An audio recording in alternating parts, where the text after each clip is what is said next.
नमस्कार मित्रांनो, मी स्वप्नील पवार. मागच्या व्हिडिओमध्ये मी तुम्हाला सांगितलं होतं माझ्या बिझनेसची छोटी मोठी जर्नी किती दिवसापासून रन करतोय.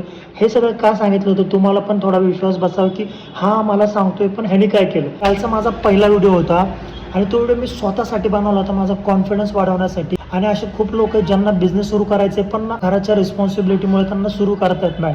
घरचे खर्चच एवढे आहेत की जर त्यांनी जॉब सोडला तर ते खर्च भागणार कसं. खास त्यांच्यासाठी हा व्हिडिओ आहे. तर तुम्ही जॉब करताना तर जॉब सोडू नका सुरुवातीला.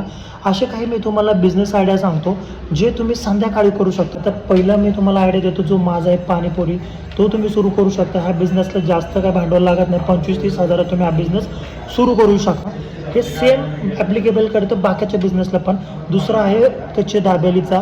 तिसरं तुम्हाला सांगतो मसाला दूधचा. आता थंडी येणार आहे तर 4 महिने तुम्ही बिंदास मसाला दूधचा बिझनेस करू शकता. चौथा बिझनेस हा असा आहे, तुम्ही रात्री 9 नंतर जरी टाकला तरी बिंदास चालू शकतो. तो आहे अंडा बुर्जीचा हातगाडा. भाडं द्यायची गरज नाही. तुम्ही रोडच्या साईडला हायवेला कुठेही टाकू शकता. तो बिझनेस तुमचा जबर चालतो बिझनेस. हे असे 4 बिझनेस तुम्ही बिंदास करू शकता मित्रांनो. जॉब करता करता ज्यावेळेस तुमचा बिझनेस चांगला चालेल तुम्ही फुल टाईम बिझनेस करा, जॉब सोडून द्या. मागच्या व्हिडिओत मी तुम्हाला सांगितलं होतं की असे 2 रूल जे फॉलो केले की तुम्ही बिझनेस चांगला करू शकता. पहिला म्हणजे लोकेशन आणि दुसरं म्हणजे बिझनेसची कॅटेगरी. तर लोकेशन चांगलं गर्दीवालं निवडा आणि बिझनेस मी तुम्हाला सांगितलेलेच आहे त्यातला कुठलाही निवडा, प्रॉब्लेम सॉल्व्ह होऊन जाईल. जाता जाता मला फक्त तुम्हाला एकच सांगणं आहे, जर तुम्ही नोकरी कराल तर तुमचं पोट भरेल आणि जर तुम्ही व्यवसाय कराल तर तुमचं बँक अकाउंट भरेल.